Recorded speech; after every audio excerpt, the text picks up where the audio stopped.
রাসূল বলেছেন কিয়ামতের আগে মানুষ জেনা করবে, জেনাকে মানুষ জেনা মনে করবে না, মনে করবে এটা অ্যাফেয়ার, ছেলে মেয়ের ক্রাশ।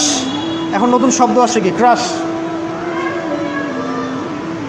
চোখে চোখে কন্ট্যাক্ট হবে, কো এডুকেশনের মাধ্যমে মোবাইল নাম্বার এক্সচেঞ্জ হবে, রাতের বেলা কথা হবে, ফোন হবে, তারপর চা খাবে, কফি খাবে, ঘুরবে, আস্তে আস্তে বেড়ে যাবে, তারপরে ব্রেকআপ হয়ে যাবে। তাদের কাছে সিম্পল, এটা খুব সিম্পল, সিলি ব্যাপার। আর কোরআনের কাছে এটা কি, জিনা। এক কথায় কি, জিনা। জিনায় লিপ্ত থাকা অবস্থায় দোয়া কবুল হয় না, কিন্তু মানুষ যদি এটা থেকে বের হয়ে তওবা করে আল্লাহর জন্যে, তার দোয়া অনেক বড় মানুষের দোয়ার মতো কবুল হয়। ওই 3 বন্ধুর একটা হাদিস আছে না, গুহার মধ্যে চাচাতো বোনকে একা পেয়েও সে ফিরে আসছিল আল্লাহর ভয়ে, আল্লাহ পাক তাকে গুহা থেকে বাঁচায় দিচ্ছেন না? হাদিসটা পড়ে দেখবেন, অনেক বড় হাদিস। জিনা থেকে দূরে থাকলে হৃদয়ে নূর আসবে।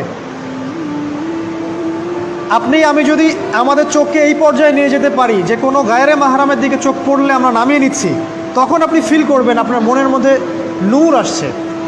এই যে আমি এখন একটা লেকচার দিচ্ছি, আমার খুব ভালো লাগছে। ঠিক রাস্তায় যেতে যেতে যদি আমি 8-10টা মেয়ের দিকে তাকাই, আমার এই নূরটা উঠে যাবে। জাহান্নামে কেন অনেক নারী থাকবে জানেন? কারণ তারা শুধু নিজেরা অপরাধ করে না, হাজারো মুমিন মানুষের নূর তারা কেড়ে নেয়। দ্যাট ইজ ওয়াই তারা জাহান্নামে বেশি থাকবে। আরেকটা মেজর কারণ হচ্ছে তাদের উদ্ধত মাথা। মেয়েদেরকে বলছি স্পেশালি, হয়তো এই কথাগুলো মেয়েদের কাছেও যাবে। তাদের এই উদ্ধত মাথা আল্লাহর বিধানের সামনে আত্মসমর্পণ করতে চায় না। তাদের এই উদ্ধত মাথাটা আল্লাহর বিধানের সামনে আত্মসমর্পণ করতে চায় না, এই কারণে তারা জাহান্নামে বেশি থাকবে। যে কোনো বিধান আল্লাহ তাদের সামনে বলেন, সব মেয়ের কথা বলছি না, ম্যাক্সিমাম বিভিন্ন যুক্তি তারা দিবে। সামি'না ওয়া আতা'না এই পর্যায়ের না, যুক্তি দিবে।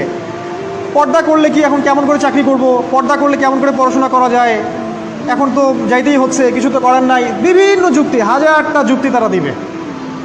কে জানি তাদের ব্রেইনটাকে পুরো ওয়াশ করে ফেলছে। রাসূল সাল্লাল্লাহু আলাইহি ওয়াসাল্লাম বলেছেন দজ্জালের শেষ অনুসারী হবে এক শ্রেণীর নারী। মাশাআল্লাহ, দজ্জালের শেষ অনুসারী হবে এক শ্রেণীর নারী। তাদেরকে ঘরে ইসলামিক অনুশাসনে রাখার জন্যে বাবা, ভাই, স্বামী শিকল দিয়ে বেঁধে রাখবে, তারপরেও তারা শিকল ছেড়ে বের হয়ে যাবে, আটকাতে পারবেন না, because of their mind is brain washed.